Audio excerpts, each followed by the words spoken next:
Hey everyone, Anthony Fantano here, internet's busiest music nerd, and it's time for another YUNOREVIEW, where I talk about Gauntlet Style, a series of records that I didn't get a chance to do a full-length review of over the past month or so.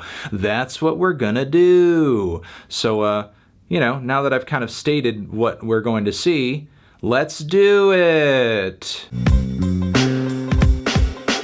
New record from rapper, singer, and songwriter 24kGoldn. Was hoping this one would slap a little bit harder than it does, be more unique than it actually is, but I will say the one thing I can compliment it on is this is one of the most even and seamless blends of trap and pop music that I think I've ever heard. The guitar-driven tracks are really crisp and sweet as well. I mean, if this guy, doesn't necessarily make it in the hip-hop lane, I think he certainly has a future in pop music as well. His vocal range is not too bad either. The production is just a little too clean, and the songwriting is just a bit too predictable. This new Blanck Mass album is certainly a unique listen for this electronic and experimental music project, rather than a series of refined and clean-cut songs. We are just getting like these expansive, lengthy, experimental music pieces with multiple passages to them, some of which are really cool, some of which I think are maybe a bit too ambient and abstract. It lost me really quickly on both sides of the record, honestly, though I do commend the willingness to try something different this time around, I suppose. I guess I'll just look forward to the next one. Well, anyone who follows this channel long enough knows that I'm a big post-punk fan, and bands that bring that vibe, I usually dig on what they do. And in dry cleaning, I would say that is the case to an extent, but what ended up just, I guess, maybe souring me to their sound on this record a little bit, and hey, if you are a post-punk fan, I do recommend checking this out, but what really kind of kept me back on this one is just how I guess shy and indirect much of this thing is, from the instrumentation to the vocals. Overall, I do like the aesthetic and I do like the style that the band is bringing to the table, but I just didn't find a lot to engage with on this record, sadly. I have messed with some Armed songs in the past, and there are even a few tracks on this new LP that I dig a little bit, but I just get ear fatigue from this new one really quickly. It is so compressed. It's suffocatingly compressed. It is easily one of the most intensely compressed records in loud rock that I've ever heard, and maybe that's exactly what the band was going for. And look, I enjoy bands like Converge and A Place to Bury Strangers. There are a lot of bands that I like that use quite a bit of compression on their shit, but this is a lot. This is so much. But if you're looking for that heavy, I'm going to suffocate you rock sound, give this thing a listen. Hey, whoa, Genghis, Tron, they're back? And they have a new record and a new sound. They're now like a spacey prog metal band with cleanly sung vocals. Honestly, I find What's Here to be a somewhat interesting change of pace. Certainly not bad for a record in this style, but it's nowhere near as fun as like the electronic fusions of grind that they used to be known for back in the day. I don't know. I mean, I commend the band on trying to make it work and come back with something different, even if I do find it to be a little bland and humdrum for this style. New record from electronic music producer CFCF. Easily the most versatile record I think has ever been released under the CFCF name. There are dreamy cuts on here, indie-tronic cuts, ambient cuts, breakbeat cuts. It's really all over the place, to the point where it's a bit difficult to grasp a hold of as a whole, and not every instance of genre hopping on this thing is done well. Some pockets of the record are clearly better than others. There are some strengths that CFCF has and some weaknesses that I think are displayed as we kind of get this really insane run of music styles across this record. But still, you know, if you're looking for something that's going to shake things up, almost running away like an exciting little mixtape, give it a try. This record from Lil Mariko, I'm just going to say it's one of the most over-the-top, insane, psycho energy projects I've heard this year. Listen to the track about Catboys. It's, you know, a drill song with references, heavy references to pegging in it. That's kind of the vibe you're going to get here. Try it out. I was so excited for this Guapdad project because there have been some tracks over the past year that he's dropped that I've been really impressed with. I have also seen and admired the versatility he's brought to the singles he's been dropping as of late, but going through this new record, there just wasn't much that left an impression. Often the vocals were one of the least memorable things about the record and these songs, and the more I listened to the project, the less I really kind of heard a singular vision, style, or idea pulling it all together. I think this may be an instance of Guapdad still kind of finding his true sound and finding his voice, and I hope that happens soon. This is the breakthrough project of an Israeli songwriter, singer, and rapper that I'm just coming across as of late. Billie Eilish and her brother Phineas are messing with her stuff really heavy as well. And it's a pretty interesting fusion of art pop and rap music. Quite adventurous and experimental in that right, but in a lot of respects I could see her music, you know, appealing to a Billie fan as well. It's very modern, it's very sleek, it's very catchy, it's very instantaneous. The performances on it, vocally and rap-wise, on it are quite good too. There are spots on it that I find a little derivative, especially on the production end. I think there is a huge Gorillaz influence on this record. There's so many beats and bass lines that remind me of something that I would hear on a Gorillaz album, but I'm gonna say this could be somebody to watch over the next few years, so keep an eye out and an ear to the ground. This new Pupil Slicer record may be so chaotic and aggressive and in your face, it does kind of bleed into itself and make it difficult to really commit to memory or get much of an impression with it outside of it just being so mind-blowingly aggressive. But still, having said all that, it is a ferocious mathcore record.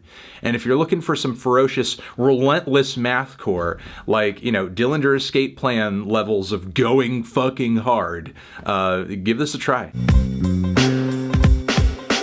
You know, as decent as some of the riffs are on this record, EyeHateGod is just not sounding quite as savage as they used to. It just seems like, as far as intensity and ugliness goes, it's just continually becoming more and more of a pale version of their early works, and that's kind of disappointing. I mean, at this point, I say either find a way to outdo the old stuff or just like find a new direction or something, because it's just getting seemingly more and more uninteresting.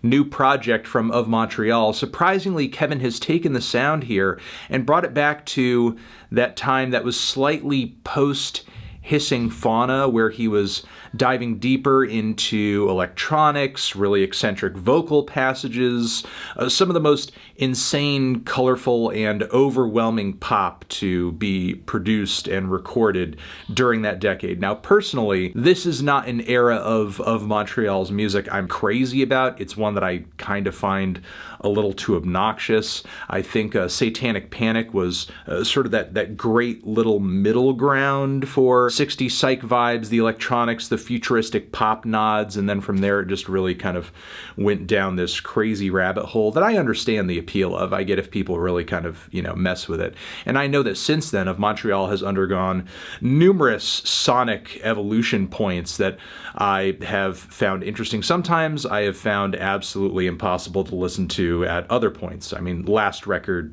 case in point. But for those who really enjoy Of Montreal's sound, again, from that particular era, I'm just mostly saying this to say, this record may be the one that you're looking for, because Kevin does seem to be going back to at least the roots of that. Some of the songs don't seem too bad, though, again, this has been something that, for me in the past, I haven't been super crazy about.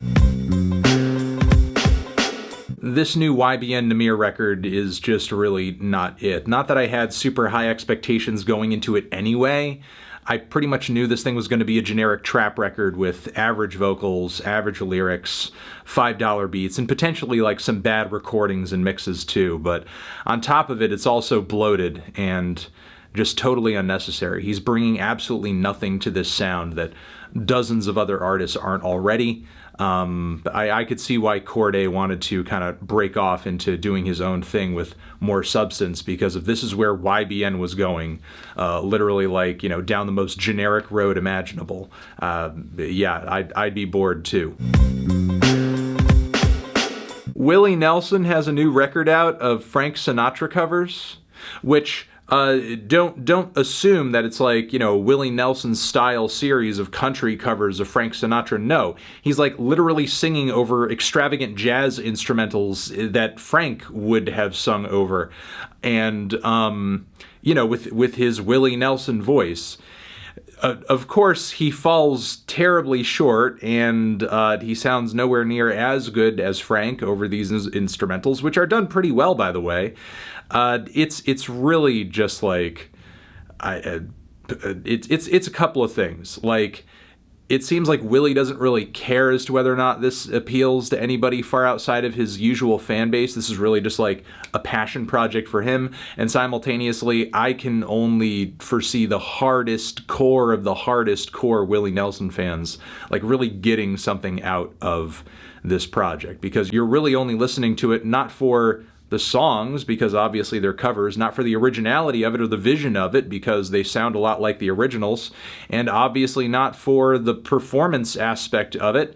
You're really listening to it just because of the novelty of hearing Willie Nelson do some jazzy Frank Sinatra covers. Okay. It's 2021, and a Rob Zombie album has no business going this hard. Honestly, it really doesn't. I mean, granted, there are some awful moments here and there, like a Boom Boom Boom, which is this synthy, industrial, like, bar band blues cut that's really slow and, you know, saunters about with its Rob Zombie-like aesthetics. So yeah, there are some duds and weird spots that don't quite pan out, but hey, like, the rockin', driving, kick-ass industrial tracks on this thing legitimately kick ass. 10 years post their break into the chillwave scene, we have another record from the group Small Black, and obviously, while they're not going back to those chillwave roots or anything, there are some strong 80s vibes on this new record that seems to be going into more of a synth pop direction. I do think there are some points here that are a little too reverbed out, hollow. Vocals are a little dime a dozen as well, but hey, there's some great synth passages here. If you're looking for some dreamy ass synth pop, give it a listen. New record from Rod Wave that I hoped would have more personality and potential realized on it. I mean, when this guy was a double XL freshman, he certainly stood out as being one of the better vocalists and having quite a bit more substance and heart to the things that he was singing and rapping about, but all of that has only resulted in one of the most just slightly above average mellow trap records I think I've heard in a while. The production is absolutely just predictable and uninteresting, just so, I guess, pristine and flavorless and redundant for this sound and style. And again, while Rod Wave, I think he is a decent vocalist, he doesn't really hit upon too many compelling songs or song ideas and topics. I think it's really just again, a really trendy, formulaic mellow trap record that doesn't have too much in the way of a distinct personality to it. New one from the Antlers here. Personally, I will say, since Hospice broke and became as buzzy as it was on the internet, I've never been a big Antlers fan. It's just not been something that I have been crazy about. Even this new record over here, I can't say I'm a fan, even though I did actually legitimately enjoy a few tracks going into it. It is a decent piece of reverb-soaked indie folk with gentle falsetto vocals. It's very intimate, it's very sweet. Far from being one of my favorites in this genre, but I will say, for as much as I'm not a big fan of Hospice, I do think some of the band's best material since Hospice is on this project. You know, on that record, there were points where I felt like, okay, I'm kind of close to loving this, close to enjoying this. And then as the band continued to evolve and change their style and maybe kind of drift away from that record in order to not be purely defined by it, they just kind of went into other musical avenues that I found even less compelling. This to me feels like they're getting back to their folk roots a little bit and really hitting upon some great songs and great ideas here and there, and maybe it'll hit for you harder than it did for me. My God, is this annoying. I feel like from front to back on this record, someone's just in my face going, yeah, yeah, yeah, yeah, yeah, yeah, yeah, yeah, yeah. And, you know, usually I do at least see the point and the merit behind NOFX's, like, brand of pop and skate punk. But this time around, no. This is just obnoxious. This is just too much. I am sorry. I apologize. I apologize. No. No. So I've lived long enough to see Kings of Leon come through with a kind of rockin' post-punk revival record now. Who the hell saw that coming? But honestly, I'd rather listen to Interpol. I'd rather listen to the first Interpol record. Everything that's good about this album, you can already get times 10 on the Interpol debut. Listen to that. New record from Lost Girls, which is a project featuring Jenny Haval and Havard Volden, which I was pretty excited about given a few teaser tracks that I had heard. There are a lot of linear driving beats and experimental guitar and vocal passages on this thing. You really kind of get lost in the vibe of this record. It's not like tight songwriting or anything like that. These songs are odysseys. Now, are there points where I feel like they drag on quite a bit, they don't have too many layers, or the guitar parts leave something to be desired, or on the end of the record are maybe a little bit too abrasive? Yes. But I do like that there was an attempt made here, and there are at least a handful of cuts that are quite groovin' and danceable for something this out there and wild and out of control. I wish I enjoyed the songs on this Chad VanGaalen record as much as I enjoy the cluttered, messy, lo-fi, eclectic production. But that's usually the case for me with Chad VanGaalen. But if you're looking for a singer-songwriter and a producer that has a bit of a tinkerer's heart, give it a try. Woo! Wake me up inside, y'all. New record from Evanescence, and honestly, they're kind of going back to basics on this one. It's not the overblown neoclassical project that their last record was. They're really just going back to those alt-rock and alt-metal riffs and soaring vocals, and my God, it sounds like the 90s and 2000s all over again. Now, even back during that time, I was not an Evanescence fan, but it certainly hits a nostalgic pocket, I guess, and makes you feel like some things maybe shouldn't change. Just, you know, you guys kind of hit upon this particular sound, and I can't think of anybody that does it better than y'all, so just keep at it. Evanescence. Zishin, have you given any of these albums a listen? Did you love them? Did you hate them? What would you rate them? You're the best, you're the best. What should I review next? Hit the like if you like. Please subscribe and please don't cry. Hit the bell as well. Over here next to my head, it's another video you can check out. Hit that up or the link to subscribe to the channel. Anthony Fantano, YUNOREVIEW, forever.